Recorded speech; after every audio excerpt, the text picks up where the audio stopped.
Assalamualaikum warahmatullahi wabarakatuh. Teman-teman sekalian, jamaah podcast Sufa Media Masjid Baitur Rahim Kejayaan, selamat malam. Kita ketemu lagi di acara ini bersama dengan saya dan juga Ustadz Ja'far Al-Jufri. Malam hari ini kita akan meneruskan bahasan kita minggu yang lalu. Kalau minggu yang lalu kita sudah bicara tentang fitnah ilmu, maka pada malam hari ini kita akan bicara tentang fitnah iman. Fitnah iman. Dan masih dalam surat Al-Kahfi. Nah, karena surat Al-Kahfi itu kandungannya luar biasa lengkap dan juga kemudian ada beberapa fitnah yang dibahas di sini. Yang kedua, setelah minggu lalu fitnah ilmu, minggu ini adalah kita bicara tentang fitnah iman. Ya. Sebelum masuk ke lebih dalam lagi, saya ingin nanya nih, maksudnya fitnah iman itu apa, Ustaz?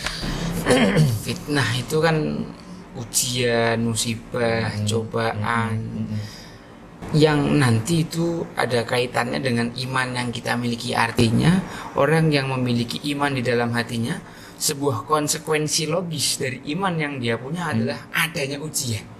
Ini merupakan sunatullah, Pak Iwan. Jadi Allah mengatakan di dalam surat Al-Ankabut ayat 2, afahasiban nasu ayyutraku ayyakulu amanna wa hum la yuftanun. Ya. Apakah manusia menyangka bahwa mereka akan dibiarkan begitu saja tanpa mendapatkan ujian setelah mereka mengatakan aku beriman? Enggak ya. Mereka mengatakan aku beriman, maka konsekuensinya akan ada ujiannya, akan ada fitnah. Seperti ketika jenengan mencintai cewek, kan jenengan butuh bukti. Iya. Apa bukti cintamu padaku, ya kan? Atau ketika jenengan mencintai anak, anak mencintai jenengan, apa buktinya? Allah pun begitu. Kita mengatakan beriman kan kita percaya dan cinta kepada Allah. Pasti ada ujiannya. Tapi ujian ini hakikatnya Allah Subhanahu wa taala sebutkan di ayat yang ketiga, Pak. Walaqad fatannal ladzina min qablihim falaya'lamannallahu alladzina shadaqu wa laya'lamannal kadzibin. Sesungguhnya Allah Subhanahu wa taala itu telah menguji orang-orang terdahulu. Supaya apa? Supaya Allah tahu ini orang-orang yang jujur, ini pendusta. Kalau bahasa lainnya dalam surat Al-Imran itu wal yumahhisallahu alladziina amanu wa yamhaqul kafirin, diayak, disaring. Tamhis itu artinya disaring, makhluk-makhluk yang namanya manusia ini taruh di atas saringan itu, kemudian diayak. Nah, hanya orang yang berkapasitas besar saja, Pak Iwan, yang bisa stay di atas saringan itu. Kalau orang-orang remeh-remeh, kapasitas kecil, imannya cuma receh, itu jatuh, Pak. Jatuh ya. Padahal pasir itu kalau diayak yang dipakai yang jatuh ya, Tad. Oh gitu. Iya, Tad. Ya nanti dia dipakai buat ngurusi urusan dunia. yang tertinggal ini buat ngurusi yang lebih besar gitu ya. Iya betul. Fungsinya dia lebih besar. Iya. Nah, sekarang kaitannya aku suka logikanya. Nah, sekarang nih, apa nih istimewa surat Al-Kahfi sehingga di situ ada fitnah iman yang di dalam surat Al-Kahfi? Gimana nih, saat ada kisahnya apa dan kemudian gimana apa hikmahnya di situ? Kisah fitnah iman dalam surat Al-Kahfi. Iya. Oke.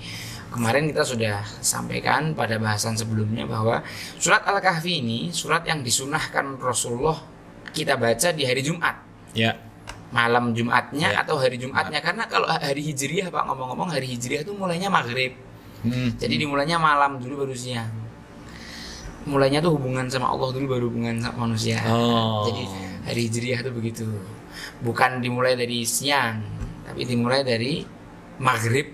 Nah, makanya kita memulai hari itu pada maghrib itu, malam Jumat kita baca surat Al-Kahfi. Karena Jumat adalah sebaik-baik hari. Karena Jumat itu pada terjadinya hari kiamat itu pada hari Jumat. Nah, terus kemudian salah satu tanda besar munculnya atau datangnya kiamat, dekatnya kiamat adalah munculnya Dajjal. Kemarin sudah saya sampaikan bahwa Dajjal ini mengandung 4 unsur, 4 komponen fitnah gitu loh. Ada fitnah iman, fitnah harta, fitnah ilmu, dan fitnah kekuasaan. Artinya dia sangat powerful sekali, bahkan dia memiliki beberapa sifat-sifat ketuhanan yang bisa merontokkan semua benteng pertahanan manusia. Dajjal akan memasuki kita dari 4 itulah. Ketika kita baca surat Al-Kahfi yang di dalamnya ada 4 kisah yang masing-masing kisahnya mengandung fitnah, masing-masing satu fitnah. Itu kita ibarat sedang dibekali sama Allah setiap minggunya, disiapkan karakter kita untuk menghadapi fitnah-fitnah tadi, Pak. Kita harus berlatih dari fitnah-fitnah yang 4 ini yang sifatnya kecil-kecil, untuk setiap kali kita naik level keimanan, apa fitnah tadi akan tetap datang kepada kita dalam wujud atau skala yang lebih besar. Puncaknya nanti kalau kita ketemu Dajjal, Pak. Na'udzubillah min dzalik wal iyadzubillah, kita nggak berharap ketemu dia. Apakah, pertanyaan saya jadi, apakah kita dimungkinkan setiap manusia itu akan ketemu? Kok tadi Ustaz mengatakan tidak? Kita semoga tidak ketemu gitu.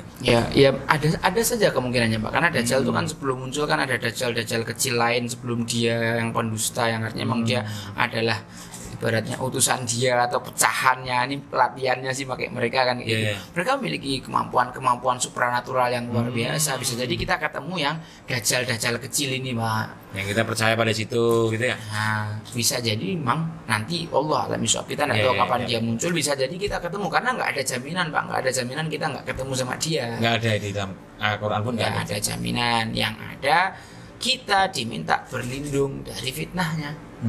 Gitu.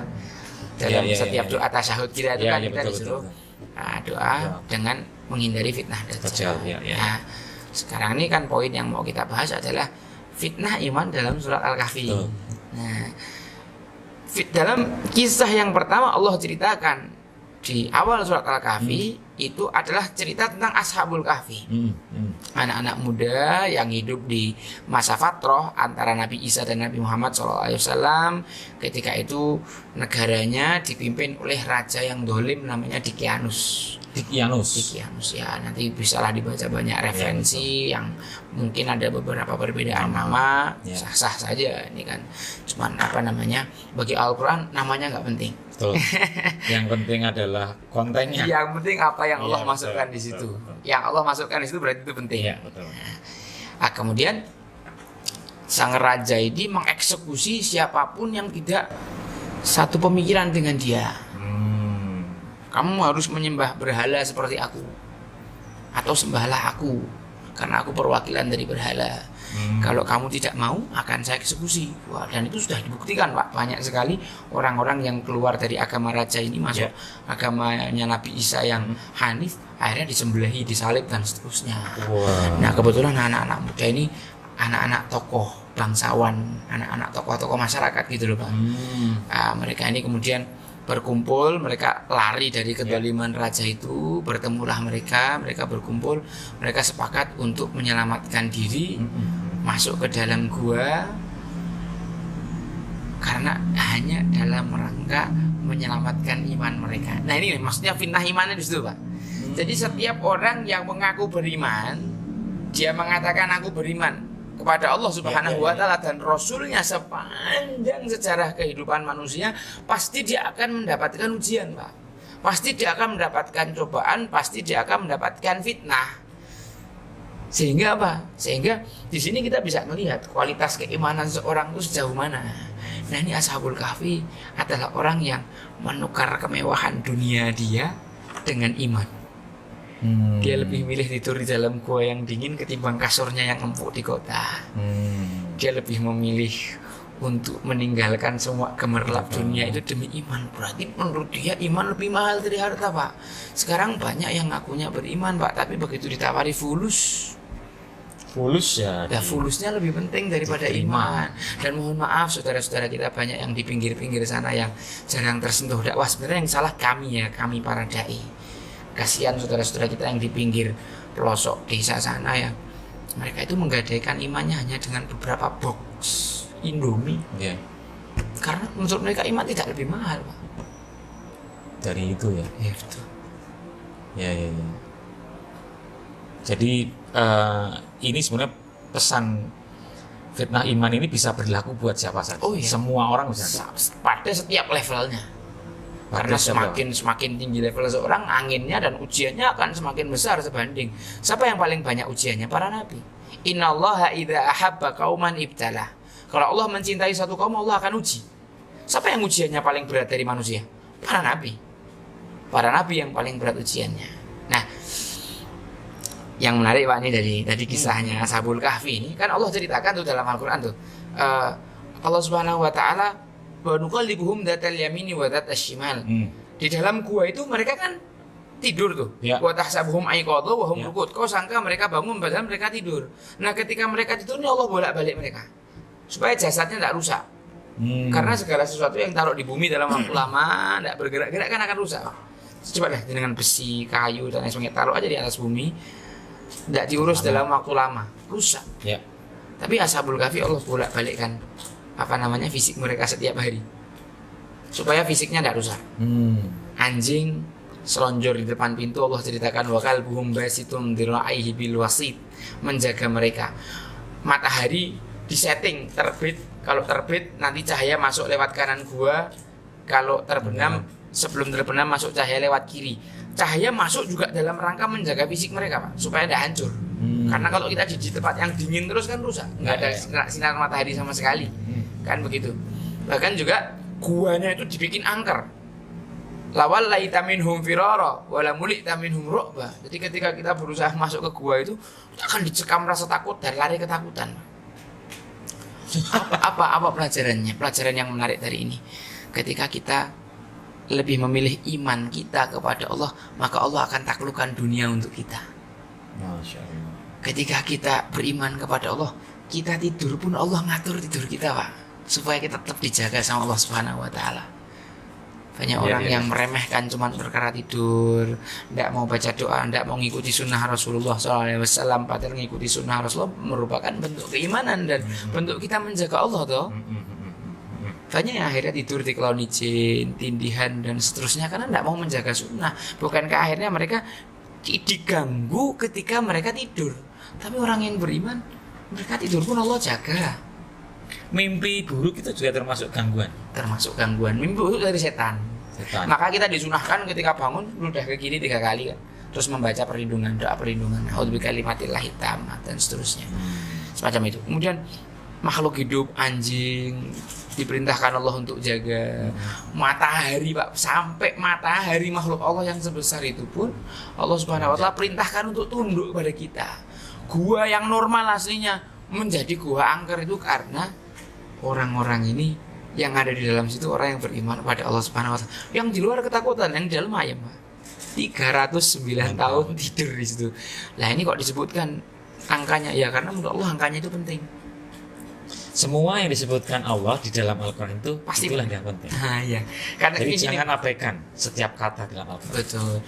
Kayak gini Pak, kita banyak orang yang ikut di pendidikan kita ya, artinya belajar sejarah itu kan tebar kerang, tempat, barang, kejadian dan orang. Itu artinya mempelajari itu. Tahu kapan kemerdekaan dan lain sebagainya, tapi tidak memahami esensi kemerdekaan. Yes. Nah di Al-Quran kisah-kisah di dalam Al-Quran esensinya adalah kisah itu sendiri. Bagaimana kita menyadari hakikat dari setiap kisah itu untuk kita rekonstruksi, kita aktualisasikan dalam diri kita. Kalau Allah sebutkan dalam kisah itu angka, berarti angka itu penting untuk kita. Kalau Allah tidak sebutkan nama, berarti nama itu buat dia. Allah tidak penting buat kita. Karena kisah-kisah dalam Al-Quran itu Allah katakan laqad anzalna ilaikum kitaban fihi dzikrukum. Kami turunkan kepada kamu kitab yang di dalamnya itu mengisahkan tentang diri kalian sendiri. Jadi ketika kita baca tanpa ada nama di situ, mereka, dia, kamu, Allah bicara langsung mawadda'aka rabbuka wa maqala. Turunnya tuh kitabnya Rasulullah, tapi ketika kita baca mawadda'aka, Tuhanmu tidak meninggalkanmu, seakan-akan tuh kita langsung ngomong sama Allah Pak. Yes. Itu hebatnya kisah-kisah dalam Al-Quran, hebatnya Al-Quran dalam menyampaikan retorikanya. Maka siapa yang berretorika dengan retorika Al-Quran pasti retorikanya itu kuat. Ampuh ya. Iya Pak. Sebentar, Gitu. 309 tahun ini apa Ustaz? Sebelum lupa saya nanti. Ya. Kenapa ini angkanya? Oke, ini menarik ya karena kisah-kisah Ashabul Kahfi ini tidak diketahui kecuali orang-orang yang ahli kitab. Oh. Sedangkan orang pagan itu tidak ngerti kisah ini. Maka para ahli kitab, orang Yahudi ingin mengecek kebenaran nubuat Nabi. Jadi ini kan sababun nuzulnya surat Al-Kahfi itu kan ada orang Yahudi yang memerintahkan kepada kamu tanya sama Muhammad ya tentang 3 hal ini. Satu Ashabul Kahfi, yang kedua Nabi Khidir, yang ketiga Dzulqarnain. Kalau Muhammad bisa jawab berarti dia nabi. Kalau dia tidak bisa jawab berarti dia bukan nabi. Lah kemudian orang nanya sama Rasulullah. Rasulullah bilang, saya akan kasih tahu jawabannya besok karena waktu belum turun. Rasulullah lupa nggak bilang insya Allah. Iya. Barulah setelah 15 hari Rasulullah sudah sempat didustakan ahli kitab, barulah turun ayat. Tapi ini juga sekaligus bukti bahwa apa? Rasulullah SAW itu wahyu tidak turun semau dia. Iya. Walaupun beliau manusia spesial. Iya. Akan tetapi wahyu itu turun sesuai dengan kehendak Allah. Iya. Sesuai dengan kejadian. Makanya Allah mengingatkan kan, wala taqulanna li syai'in inni fa'ilun dzalika ghadan. Wahai Muhammad, kau jangan bilang aku mengerjakan ini besok, illa ayyasha Allah. Kecuali kau bilang insya Allah. Barulah di situ diturunkan kisah tentang Ashabul Kahfi lebih daripada ekspektasinya para ahli kitab. Karena Nabi Muhammad SAW menjelaskan sesuatu yang incredible dan baru bagi mereka, dan ini kredibel karena wahyu dari Allah Subhanahu wa taala. Makanya Allah berani bilang itu 309 tahun. Siapa yang paling tahu waktunya? Ya Allah. Ya kan? Jadi kayak gitu. Ada banyak rahasia menarik yang bisa kita kaji dari ini ya. Lepas dari itu Ustaz, apa ini hikmahnya fitnah tadi itu? Terus kemudian solusinya. Iya. Setelah kita ngelihat dari apa yang dialami Ashabul Kahfi ini, apa sih solusinya fitnah iman? Oke. Di kitabnya beliau. Kitab Guru Ibnu Abdul Bari beliau memilih ya, nih solusi dari fitnah iman itu ada di halaman 36. Bagi para pemirsa yang mau ngecek jawaban saya nanti ini adalah berkawan dengan orang-orang yang baik, memilih lingkungan yang baik itu merupakan solusi dari fitnah iman. Dan juga memikirkan akibat bagi orang yang tidak beriman. Orang yang tidak beriman kan Allah hukum semua, seperti Qarun ditenggelamkan karena dia tidak beriman dan seterusnya. Nah, yang mau saya highlight ya, yang mau saya garis bawahi adalah bagaimana solusinya itu kita berteman dengan teman yang baik, ya, memilih lingkungan yang baik, Pak. Ya. Ashabul Kahfi lebih milih berteman dengan orang-orang yang sejenis dengan dia, yang sama-sama beriman. Al-arwahu junudum mujannadah. Roh itu tentara yang satu sama lain saling mengenal. Dia tidak akan nyaman tinggal di lingkungan yang isinya orang-orang fajir dan para penyembah berhala. Lah, ada satu kisah yang sering kita dengarkan tentang kasus bertaubatnya pembunuh 100 orang itu. Yang dari kalangan Bani Israel, dia aslinya membunuh 99, dia bunuh 100. Kemudian dia ingin taubat. Kan solusi dari alim kepada dia, kamu hijrahlah ke negeri A, karena di negerimu yang B itu isinya para pembunuh. Ketika kamu tinggal bersama orang-orang yang fajir dan rusak, susah sekali kamu akan bertaubat dari dosamu. Tapi ketika kamu hijrah, pindah ke lingkungan yang isinya orang-orang baik, maka kamu akan berubah jadi jauh lebih baik. Untuk berubah, untuk hijrah, itu suasananya jadi lebih nyaman. Kayak gitu loh. Orang-orang Arab pun juga punya semboyan lah, aljar qobladar, milih kalau kamu mau tinggal satu tempat tuh pilih tetangganya dulu baru rumahnya. Ini mengindikasikan apa? Memilih lingkungan yang baik itu sangat penting untuk keluarga kita. Cuman matikan lampu, cuman ngingetkan Ustadz itu hujan loh, jemurannya diambil dan seterusnya, menjaga kita ketika kita tidak ada. Membantu istri kita ketika kita tidak mampu membantu, itu tetangga-tetangga yang baik. Bayangkan kok tetangga nggak baik, nyinyir aja mulutnya, sakit dengan di situ mau tinggal bertahun-tahun.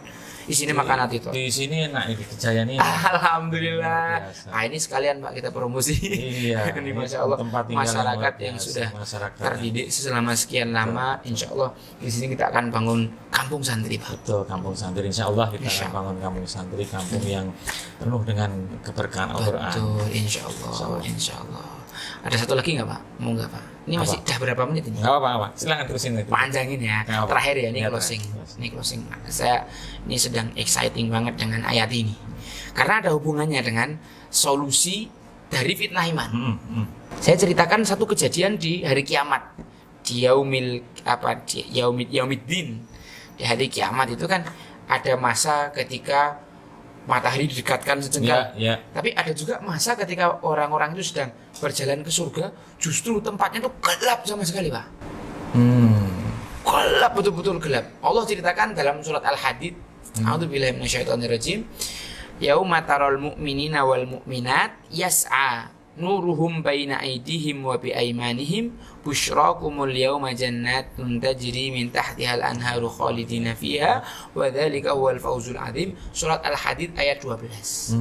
Pada hari itu kamu melihat orang mukmin dan mukminah yas'a, sa'i Pak, lari-lari kecil, mereka bersegera. Nuruhum baina aydihim wa bi aymanihim, wajahnya itu memancarkan cahaya seperti jenengan sekarang. Masya Allah. Walaupun kena lighting, bukan gara-gara wajah aslinya jenengan bercahaya. Alhamdulillah lah gitu. Alhamdulillah ya, minimal percaya lah. Percaya. Tapi Karena insya Allah pantulan dari lighting depan dan atas saya ini. insya Allah umatnya Nabi Muhammad Amin, yang amin. menjaga wudhu wajahnya akan Amin, bercahaya. amin. Nah, orang yang beriman pada hari itu Allah akan benar-benar berikan cahaya di wajahnya, baina aydihim wa bi aymanihim, tangan kanannya pun bercahaya. Atas iman yang sudah mereka kumpulkan dan jaga selama di dunia. Kata di sini dikatakan busyrakumul yaum, hari ini kabar gembira bagi kalian, jannatun tajri min tahtihal anhar, kalian akan masuk surga yang di bawahnya mengalir sungai-sungai, wa dzalikal fawzul adzim. Inilah sebenar-benar kesuksesan. Kita banyak yang menyangka sukses itu dinilai dengan rumah mewah, megah, mobil mewah, tanah melimpah, istri cantik, wah jumlahnya. Itu standar kesuksesan. Padahal standar kesuksesan adalah ketika kita faman zuhziha 'anil nar wa udkhilal jannah faqad faz. Yang dijauhkan dari neraka dan dimasukkan surga, dialah orang yang sukses. Nah, ini adalah satu sen, satu apa sih? Skin sen. Oh iya, rasa perasaan atau kan Satu skenario nih, satu cerita nih, satu film nih, ini satu film tentang orang mukmin pada hari itu. Lalu diceritakan pada skenario yang lain tentang orang munafik. Yauma yaqulul munafiquna wal munafiqat. Hari itu juga orang munafik dan laki-laki dan perempuan lilladzina amanu, berkata kepada orang yang beriman, ungzuruna, tunggu kami, naktabis min nurikum, kami ingin minta cahaya kamu. Iktibas dalam bahasa Arab digunakan orang yang obor mati mau ditempelin ke obor yang nyala biar nyala juga, itu loh Pak. Itu iktibas, naktabis min nurikum. Orang yang beriman bilang, kilarji'u wara'akum faltamisu nuro, udah kalian pulang aja sana ke belakang, cari cahaya sendiri. Maksudnya kilarji'u wara'akum itu para ahli tafsir, kamu pulang ke dunia sana. Karena di sini udah bukan waktunya kamu nyari cahaya. Kamu ngumpulin cahayanya dulu di dunia. Ketika kamu diperintah Allah kerjakan, dilarang jauhi, kau dapat cahaya. Di hari ini kau kayak kami. Sekarang kau ingin dapat cahaya, nemplek ke kami, tidak ada faedahnya. Kau pulang dulu sana ke dunia. Mungkin nggak kita pulang ke dunia? Nggak mungkin. Itu sekaligus ejaan gitu Pak. Bahwa kamu menyanyiakan hidupmu di dunia. Nah sekarang mumpung kita nih masih di dunia. Nah tabis nur tuh sekarang kita nyari cahaya tuh sekarang. Faduriba bainahum bisuril lahu bab batinuhu fihi rahmah wa dhahiruhu min qibalihil adzab. Ini satu episode yang sangat mengerikan, Pak. Tiba-tiba Allah Subhanahu wa taala menjatuhkan sebuah tembok yang sangat besar. Tapi temboknya itu ada pintunya. Batinuhu fihi rahmah, orang yang di dalam tembok itu mendapatkan rahmat dan kenikmatan. Siapa? Orang mukmin tadi. Yang di luar tembok, wa dhahiruhu min qibalihil adzab, di belakang mereka menanti adab yang sangat mengerikan bagi orang-orang munafik tadi. Apakah berarti sampai situ belum? Masih ada terusan ceritanya. Orang munafik itu teriak-teriak dari luar tembok, yunadunahum alam nakum ma'akum, menyeru orang-orang beriman, "Woi Pak Iwan, bukankah dulu aku bareng sama kamu, podcastan bareng, sholat bareng?" Sebentar. Ini siapa yang teriak itu? Ini misalnya jenengan yang jadi orang beriman dan aku yang jadi orang munafik dari kiamat. Allah alam siapa ya, kita kan tidak tahu ya Pak. Naudzubillah min dzalik. Kalau jenengan di surga aku tidak ada, tolong cari saya Pak. Jenengan utang ilmu sama aku kan? Iya. Nah, ini misalnya tok gitu. Pak Iwan, bukankah dulu aku sholat sama kamu dulu? Bukankah kita juga puasa bareng, buka puasa bersama di masjid ini? Ustaz, kita saya imam, ngaji bareng. saya imamnya Ustaz. Bahkan dulu jenengan tuh imam saya. Tapi kok kamu yang di dalam, aku yang di luar. Nanti orang iman itu menjawab, qalu bala, ya bener, kau beriman dan dulu kamu sama kami. Walakinnakum fatantum anfusakum, akan tetapi kamu memfitnah dirimu. Wah ini loh, fitnah dirimu. Kamu memfitnah dirimu. Apa memfitnah dirimu? Kau bermain-main dengan diri dan imanmu. Bagaimana sih kita bermain-main dengan diri dan iman? Kita tinggal di lingkungan yang buruk. Kita memilih teman yang buruk. Karena punya teman yang buruk, hidup di lingkungan yang berisi teman-teman yang buruk, itu namanya apa? Kita menantang supaya iman kita diuji. Teman yang buruk itu ujian iman, Pak. Kita akan beradaptasi. Manusia itu akan beradaptasi. Dengan teman yang baik akan beradaptasi, dengan teman yang buruk akan adaptasi. Jenengan pakai parfum. Ya. Setelah 5 menit jenengan udah mencium lagi bau yang nempel di baju jenengan, yang nyium orang lain. Ya. Kok wangi banget sih? Enggak, ada nggak bau. Sebaliknya jenengan masuk ke tempat yang bau, kamar mandi. Oh, baunya itu di 1 menit, 2 menit pertama. Setelah itu hidung beradaptasi. Menit berikutnya enggak bau. Seperti itulah ketika kita berteman dengan teman yang baik atau yang buruk. Kalau kita berteman dengan teman yang buruk, mereka minum, mereka ini dan itu, kita nongkrong sama mereka, terus kita sedang menguji iman kita. Lama-lama iman kita terkikis. Nah itu Pak, inilah yang menyebabkan orang-orang munafik itu tidak bisa masuk di dalam tembok. Mereka menguji keimanan mereka. Mereka menempatkan diri mereka dalam kondisi imannya bakal terfitnah. Ya kalau kita nggak mau iman kita terfitnah, ya cari lingkungan yang baik, cari teman yang baik. Wa tarabbastum, dan kalian menunggu-nunggu. Nunggu-nunggu apa? Menunda-nunda tobat. Adalah insya Allah bulan Ramadan depan aja lah Pak ya, saya bakal tobat, saya akan berubah jadi personal yang betul-betul beda lah, insya Allah bulan Ramadan depan. Atau ya saya tak, bulan ini tak dugem terakhir, insya Allah saya tak tobat bulan depan. Apa minggu depan? Apa tak puas-puasin dulu aku maksiat malam ini, besok pagi aku akan tobat. Itu apa namanya? Tarabus, menunggu-nunggu. Dah kondisinya hati terfitnah, terus nggak segera tobat, nunda-nunda, sampai akhirnya wartabtum, sampai kamu itu akan ragu-ragu. Wah gitu ayo, sing diomong ke ustaz tentang rezeki iki keleru. Koncoku ning kene mendem duit oke. Sing dadi ustaz kayak malah kiri. Iya. Akhirnya kalian ragu terhadap kebenaran, kalian jadi ragu. Karena apa? Tadi hati kalian dah terlalu kotor untuk mampu menilai kebenaran. Wa gharratkumul amani, kamu tertipu dengan angan-anganmu. Wis sesuk aku tak koncoran karo sing tukang mendem kae. Wis nek kan dhek apian karo aku, wong saiki dhek cukur gajian sakmene wae aku dikek edit 100.000. Sesuk nek dhek entuk gaji luwih akeh kan aku tambahan duit akeh. Dan seterusnya. Artinya dia tertipu dengan wa gharratkumul amani, kalian tertipu dengan angan-angan kosong kalian tentang dunia. Iya. Wa gharrakum billahil gharur. Bahkan kalian tertipu terhadap Allah Subhanahu wa taala. Jadi saya pernah ketemu sama anak muda itu Pak, ngomong Allah itu enggak adil. Na'udzubillah sampai Allah itu bajitit kayak gitu Pak. Astagfirullahaladzim. Itu kan karena apa? Karena ketika dia tidak terima, tidak bisa bersyukur atas nikmat Allah, terus baca buku filsafat, berinteraksi dengan pemikiran-pemikiran yang tidak hak. Ya itulah.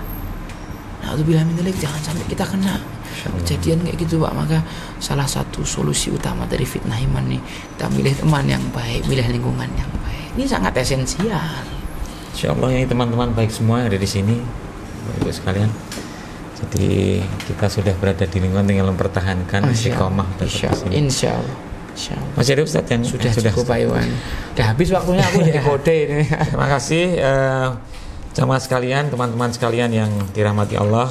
Sampai di sini pembahasan kita, bagaimana kita menghadapi fitnah iman, kisah yang ada dalam Al-Quran, khususnya surat Al-Kahfi tentang Ashabul Kahfi. Terus kemudian ditutup dengan satu potongan ayat yang menurut saya sangat bikin merinding. Potongan kisah di Al-Hadid ayat 12 sampai 14. Al-Hadid ayat 12 sampai 14, potongan kisah, potongan peristiwa di hari kiamat. Skenario yang diberikan Allah nanti kan, yang diberikan, yang dicontohkan, bukan dicontohkan, tapi disampaikan dulu oleh Allah.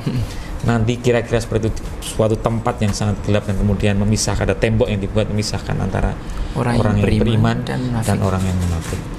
Semoga bermanfaat, kita bisa mengambil hikmah dari apa yang disampaikan oleh Ustaz Ja'far Al-Jufri tadi, dan kita insya Allah ketemu lagi di Senin yang akan datang dengan hikmah yang berbeda. Semoga tetap setia bersama kita semua dan menambah iman dan ketakwaan kita pada Allah Subhanahu wa taala. Demikian, wabillahi taufiq wal hidayah. Wassalamualaikum warahmatullahi wabarakatuh. Waalaikumsalam warahmatullahi wabarakatuh.